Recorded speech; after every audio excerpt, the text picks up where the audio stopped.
Standul Bodo. La Bodo.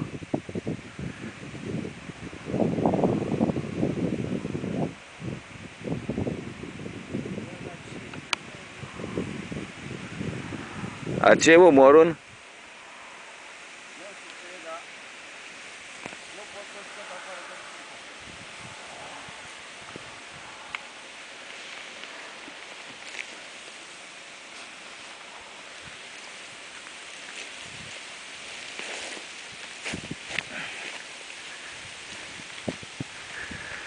Ce faceți, nu șumați? O leacă că treabă. O fi vândă la mic, mă. Ăștia sunt nervoși. Nu vreau să-l forțez, că am mai pierdut vreo doi mani.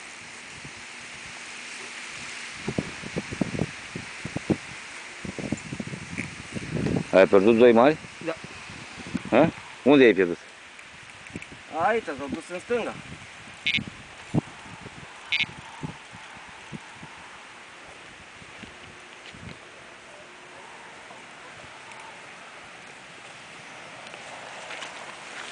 Asta e numai în capăt, tot să faci.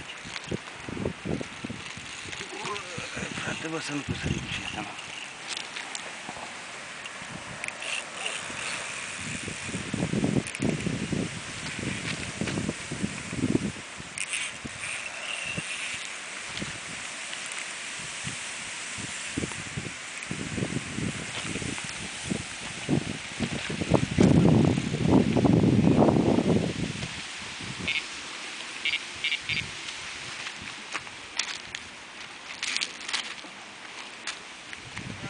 Așa, mă, tot aici.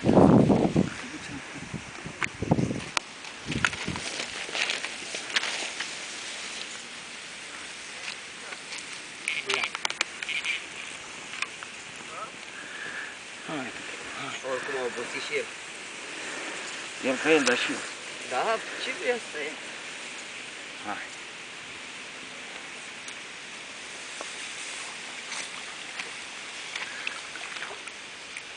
Nu mai lăsa pe la fund acum.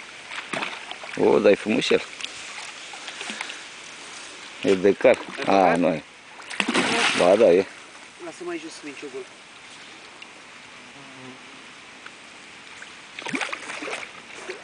Vrei să iau eu? Nu, nu. Păi bine, mă, de acolo, că de acolo nu-l controlezi. Numai așa, ca să-l ridici puțin. Vezi că e chiar în buze.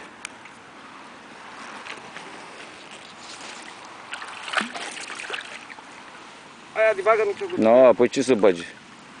După fluturi? Nu, nu. Acum. Hai, zi încă. Bravo. Bravo. Bravo. Uite, vezi că îl ții pe piatra aia.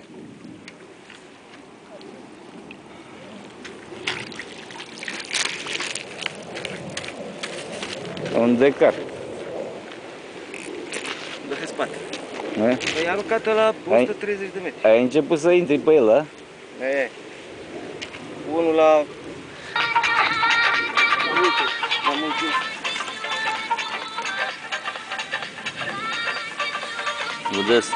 Să udă săci. Da. Păi spus, oricum.